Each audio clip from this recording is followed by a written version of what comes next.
सहेली ने मेरा हाथ पकड़कर कहा, चलो मेरा कजन आया हुआ है, तुम्हें मिलवाऊं। मैंने इनकार नहीं किया।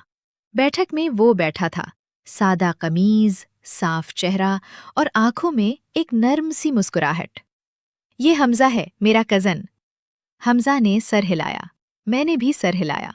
बातें आम हुईं, मौसम, शहर, काम। मगर उसकी नजर बार बार मेरी तरफ उठती। मैंने भी देखा और जल्दी से नजरें हटा ली। सहेली किचन में चली गई, हम दो रह गए।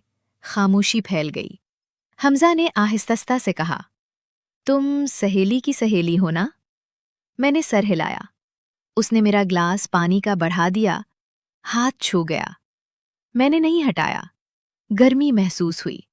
सहेली वापस आ गई, बातें फिर आम हो गईं। उसके बाद कई बार मुलाकात हुई, सहेली के घर, कभी बाजार में, कभी किसी मुश्तरका दोस्त के यहाँ। हर बार हमजा मेरे करीब बैठता, बातें लंबी हो जाती, नजरें मिलती, लम्स हल्के से हो जाते। एक दिन सहेली अपनी खाला के घर चली गई। घर में सिर्फ हम दो रह गए। हमजा मेरे पास आया, तुम खामोश क्यों रहती हो? मैंने कुछ नहीं कहा। उसने मेरा हाथ पकड़ लिया, मैंने नहीं छुड़ाया। वो मेरे करीब आ गया। कमरे की हल्की रोशनी में उसने मेरे बालों को छुआ और मेरे माथे पर होंठ रख दिए, हल्के से। मैंने आंखें बंद कर ली। दिल तेज धड़कने लगा। उस खामोश घर में हमने एक दूसरे को महसूस किया। सोफे की नरमी, पंखे की आवाज और जिस्म की गर्मी सब मिल गए। सांस तेज चलने लगी। हमने एक दूसरे को सहेली की गैर मौजूदगी में कबूल कर लिया।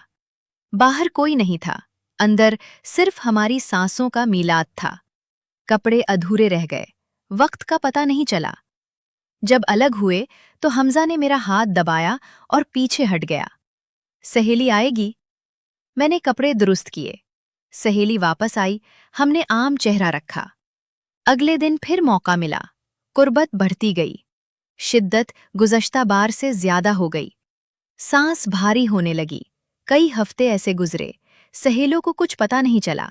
हम छुपकर मिलते रहे, कभी उसके घर, कभी मेरे घर जब खाली होता, कभी किसी खामोश जगह पर, कभी सिर्फ लम्स, कभी बोसा, कभी मुकम्मल तौर पर एक दूसरे के करीब हो जाना।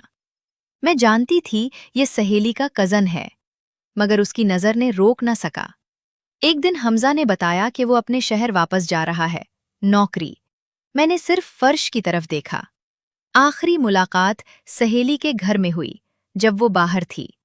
हमने आखिरी बार एक दूसरे को महसूस किया। शिद्दत ज्यादा थी। जब अलग हुए तो उसने मेरा हाथ मजबूती से पकड़ा और सर हिलाया, ख्याल रखना। मैंने जवाब नहीं दिया, बस दरवाजा बंद कर दिया। अगली सुबह वो चला गया। अब सहेली के घर जाती हूं तो हमजा का नाम नहीं आता। कभी कभार बैठक की कुर्सी याद दिलाती है, उसका हाथ, उसकी सांस, जिस्म की गर्मी। मैंने कभी किसी से नहीं कहा।